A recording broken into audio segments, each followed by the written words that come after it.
I think most people that watch my videos know that I love stainless steel guns. They think that that's the only guns that I like. But in reality, I really only like stainless steel guns more because they're easier to fix. So I like carry guns that are stainless steel. If you get a scratch on them, they're easy to buff out. If you get any kind of problems like that, you can reshape them, etc. Just real easy to work on. More easy to work on than a gun that has a finish on it, because if you work on a gun with a finish on it, you got to somehow replace the finish.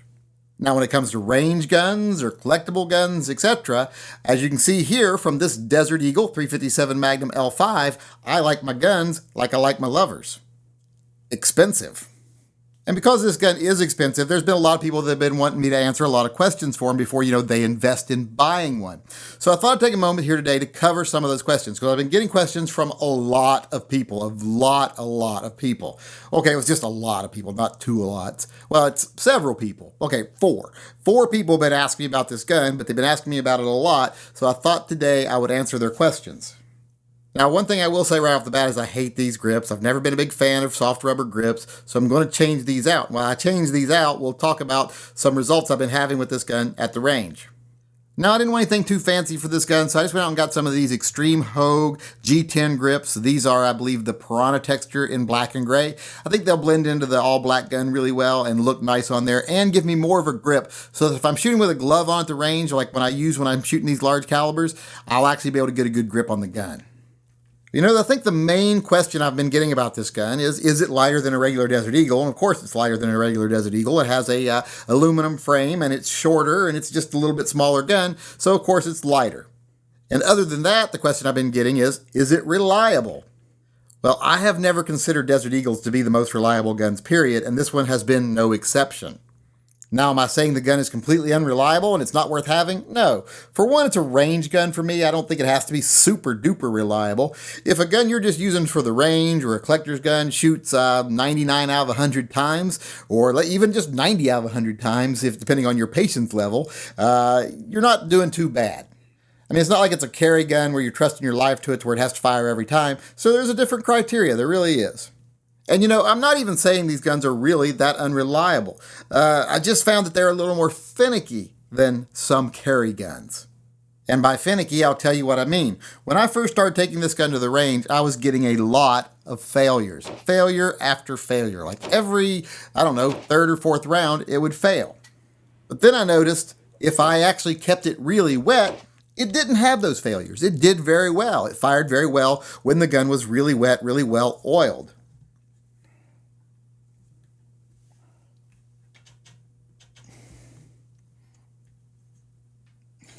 Now you get these damn things off here. I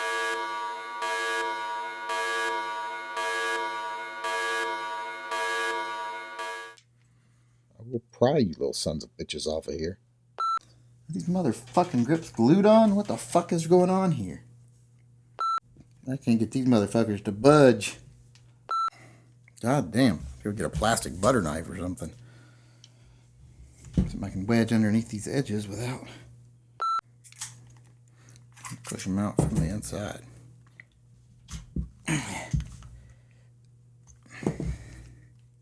Motherfucker, these won't come off. They fucking glue these things down. I can't even pry up the edges. Turn this off and turn it back on. What? No. What the fuck am I doing? God damn it. Guess it would make sense if I actually pushed in on the release, wouldn't it?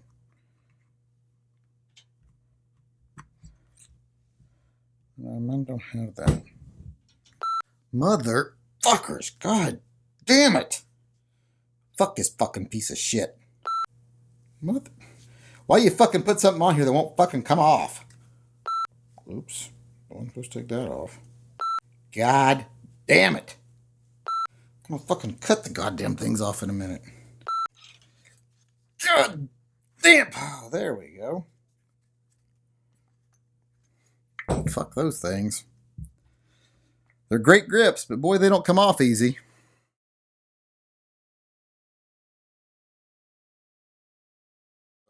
As I was saying, it runs well wet. But dry, it was having a lot of malfunctions. But then I started noticing that as I put more rounds through it, it didn't have to be as wet. Once I got to about the 200 round mark, it started to where it just had to be a little more than normally lubricated. A little bit wetter than I would do my normal guns, but it didn't have to be sopped with oil like it did earlier. So I'm taking that as a good sign. I'm thinking that once it wears in a little bit, it might work a little better. I don't like pistols that have a break-in period, but I'm thinking because this is different than most pistols, being, like a more of a rifle type of an assemblage up here, I'm thinking maybe it just needs to wear in a little bit. I also noticed that with my regular Desert Eagle also, my 50 AE Desert Eagle, it seemed to really require a break-in period. And now, I wasn't really paying much attention to it because, like I said, it was a range gun, so I wasn't worried about reliability as much. But I noticed that it now shoots a lot better than it used to shoot. It's a lot more reliable now than it was when it was new, and I really don't have to keep it as oiled. So I'm hoping, like I say, that that's a good sign for this gun as well. So what I'm going to do is just keep testing this gun, see how it works out. Maybe after another 100 rounds or so, it'll be running smooth. Now, there was one other issue that I probably should mention here. I thought at one point I might have had a slam fire, and thinking you might have a slam fire might sound funny, but this gun's heavy, the slide was sticking back quite a bit, and sometimes it would stick and then I would tap it and it would shoot back forward, or I would pull it back a little bit and it would slingshot forward, and one time I kind of thought in my head that I might have had a slam fire. Now, I tried to recreate this the entire rest of the day at the range. Every time the slide would stick, I would hold the trigger all the way to the rear and try to slingshot the slide or tap it back forward while keeping the gun down range to see if it would fire again, but never could recreate it. So, like I said, I think it might have been in my imagination. I'll cover that more later when I do a full review of this gun, but for now, let's just move on. So there you have the new grips on it. They do look nice, and boy, they feel really nice. They feel really grippy. I actually like them with my bare hands better than I did the rubber. They'll definitely be better when I have a shooting glove on. So for those of you out there that wondered, how this gun is doing and how reliable it's been, it's actually getting better. At first, like I said, it was very unreliable. But like I said, it's a range gun. It's kind of a novelty gun. If you were going to carry this gun, I would say definitely take it to the range and put a lot of rounds through it first, because it seems like it really does need to be broken in a little bit, and it really does need to be kept too wet at first. I would definitely not keep this thing in a holster as wet as I've been having to keep it oiled, because it wouldn't stay that wet for very long, especially if it was you moved around a lot, or it was warm, or you had a leather holster that absorbed the oil. So I wouldn't trust it as a carry gun. I still wouldn't trust this one as a carry gun yet, but I'm hoping that with a couple hundred more rounds through it, it would be a gun that you could carry if you wanted to.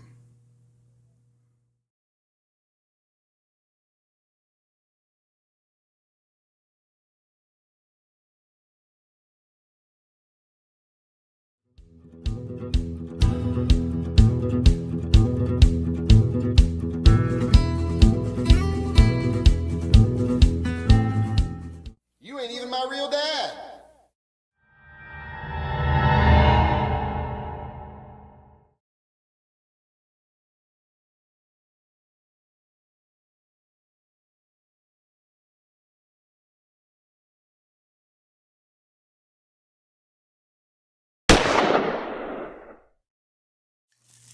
So that's actually a good sign, I think.